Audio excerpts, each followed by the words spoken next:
If I had to assign someone to read 3 books and then watch 3 adaptations that were fine adaptations of those books, I would give them One Flew Over the Cuckoo's Nest, The Silence of the Lambs, and The Dead Zone.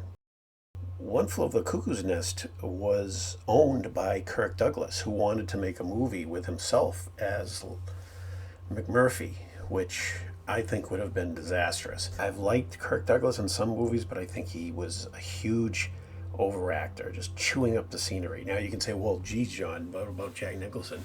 But Jack Nicholson managed to an uncanny degree, merging his own actor's flair with the needs of the story he was acting in.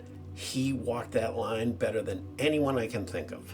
Randall McMurphy is arrested and brought to an asylum for evaluation. He's had sex with an underage girl, and in the 60s, when the book was written, this was a, quote, crime that wasn't really a crime, unquote.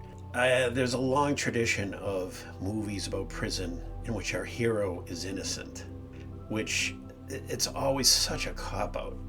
It's like, well, what about the person who is guilty? Don't they deserve any humane treatment? McMurphy sees the people he's in with, and he's basically trying to mark time. Like, he's going to act crazy, and he's going to cheek the meds that he doesn't want to take.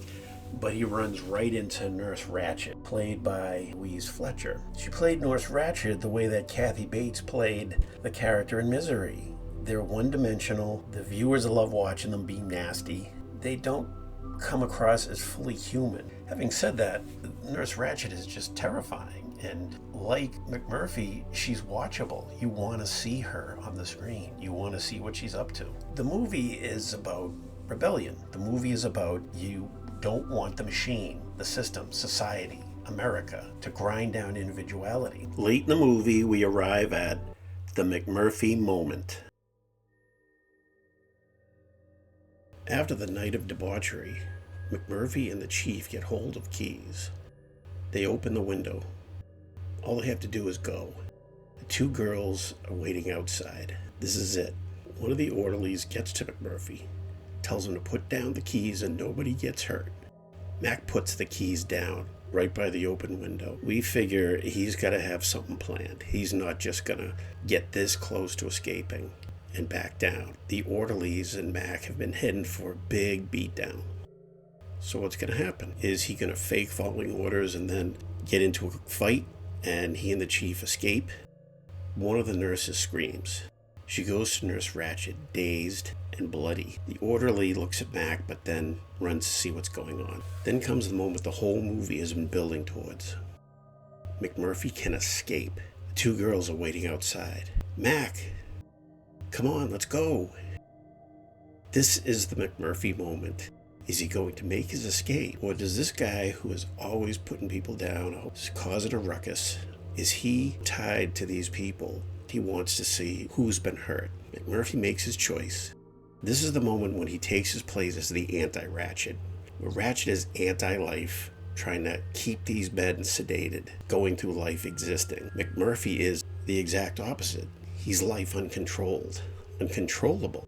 The one who won't settle down, the one who's always laughing and jumping around, the one who is always pricking the authority figure.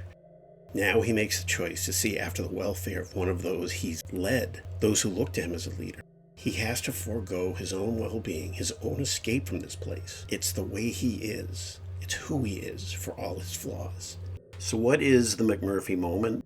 It's the moment when you become yourself. That's the reason I like this movie so much. It uses the story to get to a moment where, without dialogue, without us being told that this is a moment of moral decision, where if McMurphy went out that window and got away, it would haunt him. Billy trusted him.